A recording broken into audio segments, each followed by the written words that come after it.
Shri Joseph മാത്യുവിലേക്ക് തന്നെയാണ് പോകുന്നത്. Shri Joseph Mathew, അങ്ങേയറ്റം ഞെട്ടിപ്പിക്കുന്ന വെളിപ്പെടുത്തലാണ് അങ്ങയുടെ ഭാഗത്തു നിന്നും ഇന്ന് ജനം ടിവിയോടുണ്ടായിരിക്കുന്നത്. ഏത് രീതിയിലാണ് കുറ്റപത്രത്തിലെ ഉള്ളടക്കം ഉൾപ്പെടെ ദുർബലപ്പെടുത്തിയത്? അതുമാത്രമല്ല, പാലിക്കേണ്ടതായിട്ടുള്ള എല്ലാ ചട്ടങ്ങളും ലംഘിച്ചുകൊണ്ടുള്ള ഒരു ഉത്തരവ് പുറത്തിറക്കുന്നു.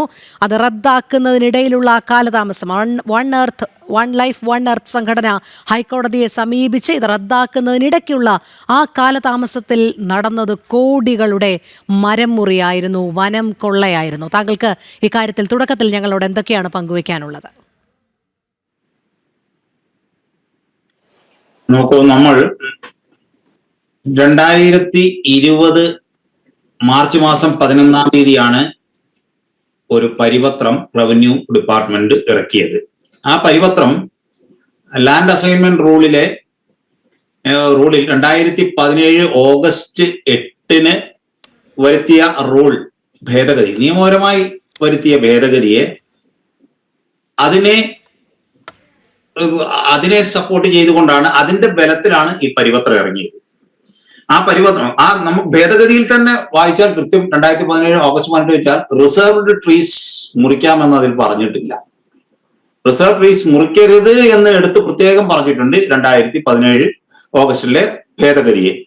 ഈ ഭേദഗതിക്ക് ശേഷം മാർച്ച് മാസം 11-ാം തീയതി 20-ൽ ഇറങ്ങിയ പരിപത്രമാണ് ഈ വിഷയം ആകെ ഇങ്ങനെ എല്ലാം തെറ്റായ രീതിയിൽ കൊണ്ടുപോയത്. ആ പരിപത്രത്തിൽ പറഞ്ഞിരിക്കുന്നത് ചന്ദനമൊഴികെയുള്ള മരങ്ങൾ മുറിക്കാം എന്നവർ ഓഗസ്റ്റ് 17-ലെ 2017-ലെ ഭേദഗതിയിൽ പറഞ്ഞെങ്കിലും ചന്ദനമൊഴികെയുള്ള മരങ്ങൾ മുറിക്കാമെന്ന് ഒരു പരിപത്രം ഇറക്കി. ആ പരിപത്രം ഇറക്കിയ പരിപത്രത്തിലെ വേർഡിങ്സ് മാത്രമല്ല അതിന്റെ പ്രശ്നം, പരിപത്രത്തിന്റെ കണ്ടന്റ് മാത്രമാണ് പ്രശ്നം എന്ന് പറയാൻ കഴിയില്ല. ആ പരിപത്രം, ആ circular, that itself is in violation of the law. അങ്ങനെ ഒരു പരിപത്രം ഇറക്കാൻ സർക്കാരിന് അധികാരമില്ല. കാരണം 2017 റൂൾ അമെന്റ്മെന്റ് വരുത്തിയിരിക്കുന്നതാണ്. സർക്കാർ വരുത്തിയിരിക്കുന്ന റൂള് ഭേദഗതിയെ ഒരു ഭേദഗതി നിയമ ഭേദഗതിയെ ഒരു സർക്കാർ ഉത്തരവ് കൊണ്ട്, ഒരു പരിപത്രത്തെ കൊണ്ട് ആ റൂൾ ഭേദഗതിയെ മറികടക്കാൻ കഴിയില്ല. അത് തെറ്റാണ്.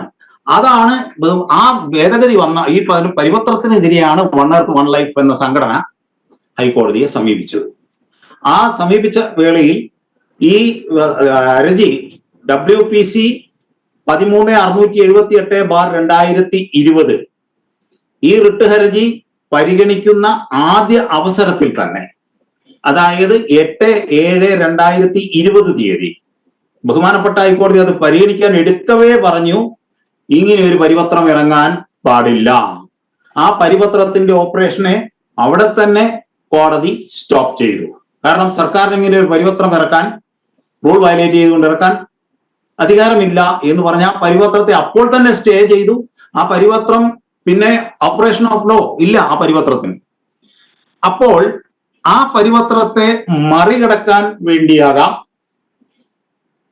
24/10/20 അന്ന് റവന്യൂ പ്രിൻസിപ്പൽ സെക്രട്ടറി ആയിരുന്ന ഡോക്ടർ ജയതിലക് ഒരു ഉത്തരവ് ഇറക്കിയത്. ആ ഉത്തരവ് ഇറക്കുന്നതിന് മുമ്പ് അന്ന് വയനാട് ജില്ലാ കലക്ടറായിരുന്ന ഡോക്ടർ അദീല അബ്ദുള്ള 3/9/2020 ഒരു കത്ത് റവന്യൂ സെക്രട്ടറിക്ക് എഴുതുന്നു. ആ കത്തിൽ ഈ മരമുറി, പരിപത്രപ്രകാരമുള്ള മരമുറി വന്നാൽ, പരിപത്രത്തെയാണ് പറഞ്ഞുകൊണ്ടിരിക്കുന്നത്, പരിപത്രപ്രകാരമുള്ള മരമുറിക്കൽ നടന്നാൽ വ്യാപകമായ മരമുറി നടക്കും, അത് വലിയ പ്രശ്നങ്ങൾ ഉണ്ടാക്കും എന്നൊക്കെ പറഞ്ഞിട്ടുണ്ട് 3-4 കാര്യങ്ങൾ. പക്ഷേ ഈ 21/8/20 വന്ന ഉത്തരവിനെ വീണ്ടും ഹൈക്കോടതി 21/8/2020 വളരെ ക്ലാരിറ്റിയോടുകൂടി പറഞ്ഞിട്ടുണ്ട്, നിയമ ലംഘനമില്ല എന്ന് ഉറപ്പുവരുത്തിയ ശേഷം മാത്രമേ മരങ്ങൾ മുറിക്കാവൂ എന്ന് ഹൈക്കോടതി വ്യക്തമാക്കിയിരുന്നു. അപ്പൊ അത് ജില്ലാ കളക്ടർക്ക് വ്യക്തമായിട്ട് അറിയാവുന്നതാണ്, റവന്യൂ സെക്രട്ടറിക്കും അറിയാവുന്നതാണ്. ആ ഉത്തരവ് അങ്ങനെ നിലനിൽക്കുമ്പോഴാണ് 3/9 ജില്ലാ കളക്ടർ ഒരു കത്ത് എഴുതുന്നത് റവന്യൂ സെക്രട്ടറിക്ക്. പക്ഷെ ആ കത്തിൽ ഇങ്ങനെ ബഹുമാനപ്പെട്ട ഹൈക്കോടതിയുടെ ഈ ഉത്തരവിനെ പരാമർശിച്ചിട്ടില്ല. എന്തുകൊണ്ട് അവർ പരാമർശിച്ചില്ല? അവരറിയുന്നതാണ്. അതുപോലെ തന്നെ 24/10/2020 ഈ പറയുന്ന വിവാദ ഉത്തരവ് പിന്നീട് റദ്ദ് ചെയ്യപ്പെട്ട ഈ തെറ്റായ ഉത്തരവ് 24/10/20 ഇറങ്ങുന്നത്.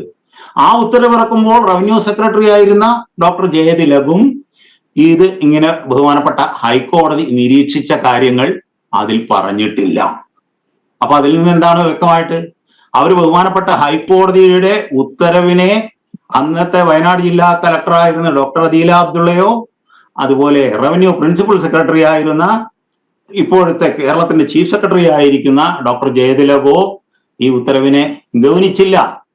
ഒരു തരത്തിൽ പറഞ്ഞാൽ അവര് കോടതിയെ ധിക്കരിക്കുകയാണ് ചെയ്തത്. ഒരു പരിധിവരെ. ജോസഫ് മാത്യു, ഞാൻ ഒന്ന് ഇടപെട്ട് ചോദിച്ചു കൊള്ളട്ടെ, അത് ഗൗനിച്ചില്ല എന്ന് നമുക്ക് പറയാൻ കഴിയുമോ? കൃത്യമായ നിയമലംഘനം തന്നെയല്ലേ അവിടെ നടന്നിരിക്കുന്നത്? കാരണം അവർക്ക് ബോധ്യമുണ്ടല്ലോ നിയമത്തെ സംബന്ധിച്ച്. കൃത്യം 1/3/2020 വന്ന സർക്കുലർ, അതിൻ്റെ ഒരു റീ ഓർഡർ 24/10/2020 വരുന്നു. തുടർന്നാണ് ചന്ദനമൊഴികെയുള്ള മരങ്ങൾ മുറിക്കാം എന്നുള്ള ഉത്തരവിനകത്തുള്ള ഒരു അവ്യക്തത മനഃപൂർവ്വമായി സൃഷ്ടിക്കുന്നു. അതായത് താങ്കൾ തന്നെ ചൂണ്ടിക്കാട്ടിയതുപോലെ അതിലെ പ്രൊവൈസോ ക്ലോസ് വളരെ ബോധപൂർവം ഒഴിവാക്കുന്നു. അതിനുശേഷമാണ് ഇതിനെതിരെ വൺ ലൈഫ് വൺ എർത്ത് ഹൈക്കോടതിയെ സമീപിക്കുമ്പോൾ ഹൈക്കോടതി കൃത്യമായ നിരീക്ഷണം നടത്തുന്നത്. അപ്പോൾ ഇതിനിടയിലുള്ള കാലയളവ് പരമാവധി പ്രയോജനപ്പെടുത്താൻ ഈ മരം മുറിയുമായി ബന്ധപ്പെട്ട് നിന്നിരുന്നവർക്ക് കഴിഞ്ഞു എന്നുള്ളതാണ്. അപ്പോൾ ഇതിൽ അന്നത്തെ റവന്യൂ സെക്രട്ടറിയും വയനാട് ജില്ലാ കളക്ടറും ഗൗനിച്ചില്ല എന്നാണോ പറയേണ്ടത്? അതോ ബോധപൂർവം അവർ ഇതിൽ നിന്ന് മാറി നിൽക്കുകയായിരുന്നു, അല്ലെങ്കിൽ നിയമലംഘനം അറിഞ്ഞുകൊണ്ട് നടത്തി എന്ന് തന്നെയാണോ നമുക്ക് പറയേണ്ടിയിരിക്കുന്നത്? ഗൗനിച്ചില്ല എന്ന് ഞാൻ പറഞ്ഞു. പക്ഷേ അതിന്റെ അർത്ഥം, അതായത് ഗൗനിച്ചില്ല എന്ന്, കാരണം ഹൈക്കോടതിയുടെ ഉത്തരവിനെ ബഹുമാനപ്പെട്ട സുപ്രീം കോടതിയും കേരള ഹൈക്കോടതിയും ഇതിനു മുമ്പ് വളരെ വ്യക്തമാക്കിയിട്ടുള്ളതാണ്. റൂൾ വയലേറ്റ് ചെയ്തുകൊണ്ട് പരിപത്രമോ ഉത്തരവുകളോ ഇറക്കാൻ പാടില്ല, അങ്ങനെ ഇറക്കിയാൽ അതിന് നിയമപരമായ നിലനിൽപ്പില്ല എന്ന് വളരെ വ്യക്തമായി പറഞ്ഞിട്ടുള്ളതാണ്. അത് ഈ റവന്യൂ സെക്രട്ടറിക്കൊക്കെ അറിയുന്ന കാര്യങ്ങളാണ്. അപ്പൊ അത് അറിഞ്ഞുകൊണ്ട് തന്നെയാണ് ഇവരിങ്ങനെ 24/10 ഈ ഉത്തരവ് ഇറക്കിയത്. ആ ഉത്തരവ് ഇറക്കിയപ്പോൾ അതിൽ പറഞ്ഞ് നേരത്തെ പറഞ്ഞ ആ പ്രൊവൈസോ ക്ലോസ് ഒഴിവാക്കിയിരിക്കുന്നത് എന്തിനാണ്? പ്രൊവൈസോ ക്ലോസിൽ പറയുന്നത് എന്താ പറഞ്ഞു കഴിഞ്ഞാൽ, അത് വായിച്ചു കഴിഞ്ഞാൽ വീട്ടിൽ വരെ മുറിക്കാൻ പറ്റില്ല, റിസർവ് വരെ മുറിക്കാൻ പറ്റില്ല പ്രൊവൈസോ ക്ലോസ് അവിടെ ഉണ്ടെങ്കിൽ. അതുകൊണ്ട് ആ പർട്ടിക്കുലർ പോർഷൻ മാത്രം ഇങ്ങ് ഡിലീറ്റ് എടുത്തു.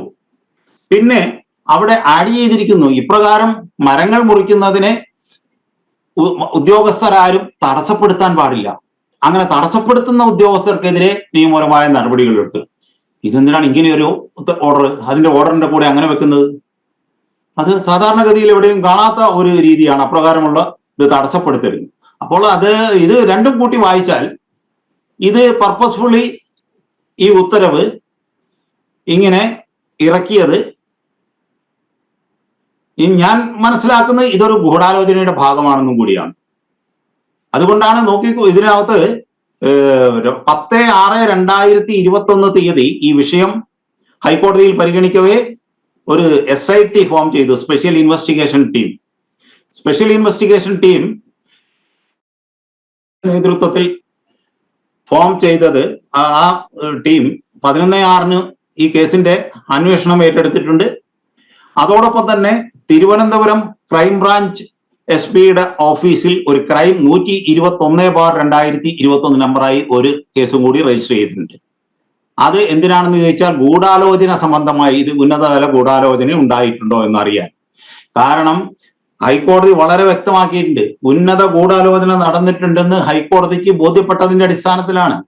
അപ്പോൾ ADGP കോടതി മുമ്പാകെ, അഡ്വക്കേറ്റ് ജനറൽ ബഹുമാനപ്പെട്ട ഹൈക്കോടതി മുമ്പാകെ കൊടുത്തതാണ്, ആരായാലും എത്ര ഉന്നതരായാലും ഇതിനെ കൂട്ടുനിന്നവരെ നിയമത്തിന്റെ മുമ്പിൽ കൊണ്ടുവരും എന്ന് വ്യക്തമായി പറഞ്ഞു.